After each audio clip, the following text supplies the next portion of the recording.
Aquarians, let's see कि आज आपके पार्टनर की करंट एनर्जीज क्या हैं, वो आपके लिए क्या फील कर रहे हैं और आने वाले 24 घंटे में क्या कोई एक्शन आपके लिए लेंगे, यस और नो।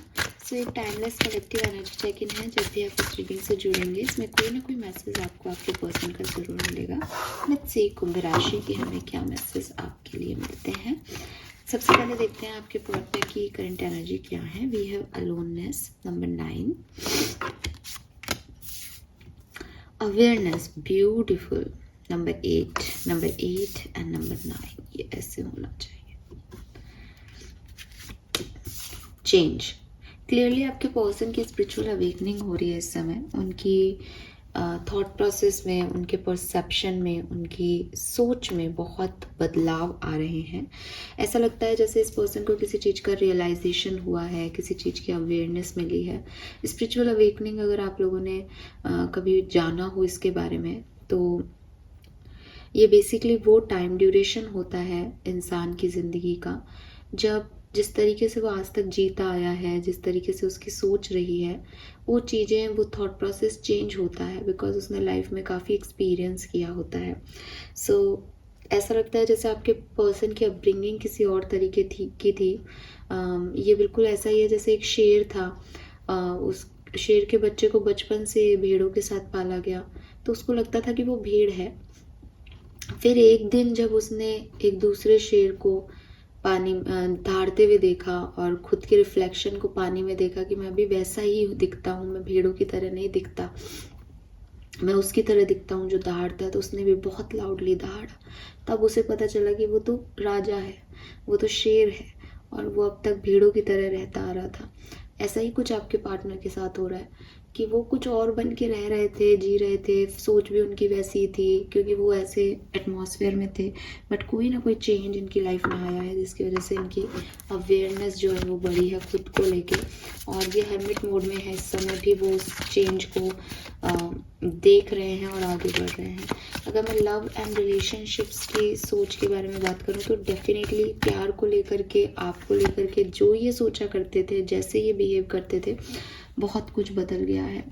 आपकी situation, receptivity, cleansing the past and success, beautiful. देखिए कहीं ना कहीं अगर ये पर्सन आपके साथ हैं और इनको ये अवेयरनेस मिल रही है और ये आपको बहुत अच्छे से ट्रीट कर रहे हैं, सो रिसेप्टिविटी की एनर्जी आपको हील कर रही है, इनका प्यार आपको हील कर रहा है। इनकी अवेयरनेस से आप भी बहुत कुछ जान पा रहे हो, बहुत कुछ समझ पा रहे हो। जैसे कहते हैं ना कि एक अगर कोई ट्विन फ्लेम जर्नी में होता है तो ऐसा माना जाता है कि एक ट्विन की इनर वर्क से दूसरी की अवेयरनेस होती जाती है, साथ में काम करते हैं वो दोनों।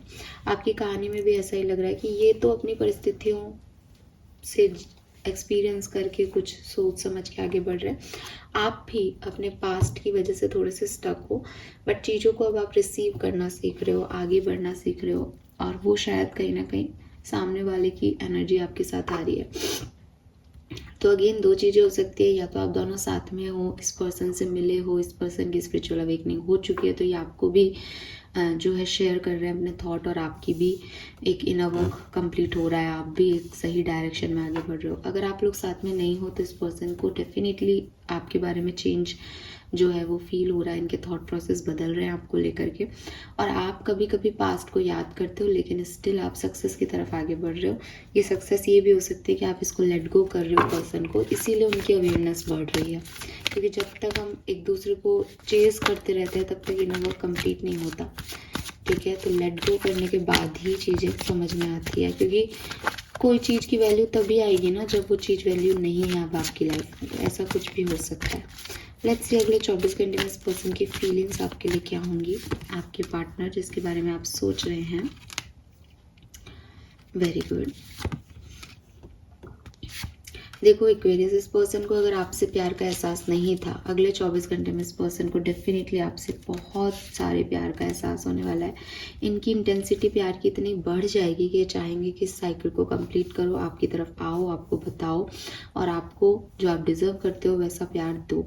इसीलिए शायद वो रिसिप्टिविटी की एनर्जी है कि आप रिसीव करने वाले हो इस लव को, और आपको भी ये कहीं ना कहीं पता है, ठीक है। और अगर आप लोग साथ में हो ऑलरेडी तो मुझे ऐसा लगता है कि ये पर्सन जो है वो उनकी लाइफ में बहुत कुछ चल रहा है, बहुत कुछ चेंजेस आ रहे हैं जिसकी वजह से वो अभी अपने रिलेशनशिप पे बहुत ध्यान नहीं दे पा रहे हैं, और इनको ये रियलाइजेशन हो रहा है कि यार मैंने जो है बहुत ज़्यादा ध्यान नहीं दिया इस कनेक्शन पे पिछले दिनों, जबकि मुझे देना चाहिए था। मेरा रिलेशनशिप कॉम्प्रोमाइज़ हो रहा है अपनी पर्सनल प्रॉब्लम्स की वजह से या प्रोफेशनल प्रॉब्लम्स की वजह से। मुझे ऐसा भी लगता है आपके पर्सन अपनी गट फीलिंग को सुनने वाले हैं। तो अगर आप साथ में हो तब भी आपके बारे में सोचने वाले हैं, समझने वाले हैं रिलेशनशिप में क्या कॉम्प्रोमाइज़, क्या एडजस्टमेंट करने ज़रूरी है उसके बारे में सोचने वाले हैं, क्या इन्होंने नहीं किया उसके बारे में सोचने वाले हैं। साथ में नहीं है तब भी ये कंप्लीशन देना चाहते हैं, वापस आना चाहते हैं, और बहुत हाई इंटेंसिटी इनका है कि आपसे आकर के सामने बात करें कि इनकी क्या प्रॉब्लम्स थी उस समय, इन्होंने जो किया वो क्यों नहीं किया। लेट्स सी एक्वेरियस की अगले 24 घंटे में क्या कोई एक्शन आपके लिए लेंगे, यस और नो। चांसेस कम लगते हैं, लेकिन बहुत जल्द ये पर्सन आपके लिए जो है वो एक्शन लेंगे। यहाँ फुल मून की एनर्जी है, बट मुझे लगता है न्यू मून आने वाला है, तो न्यू मून जब आपको अफेक्ट करेगा तब शायद ये पर्सन आपके लिए एक्शन ले। कल के दिन चांसेस कम लगते हैं, ठीक है, यस। क्योंकि अभी ये पर्सन ना गो विद द फ्लो जा रहे हैं, अभी ये सब सिचुएशन को समझने का, अवेयरनेस लेने का, रियलाइज़ करने का काम कर रहे हैं, तो एक्शन हो सकता है थोड़ा डिले हो जाए। अगर आप साथ में हो अभी दोनों तो बहुत अच्छा दिन रहेगा, कोई प्रॉब्लम नहीं आएगी, सपोर्टिव रहेंगे आपके पार्टनर, सो अच्छा दिन है overall. Fine, that's it, this is all for you Aquarius. Hope ये आपसे रेजोनेट होगा। चैनल को लाइक और सब्सक्राइब कीजिएगा। Bye bye.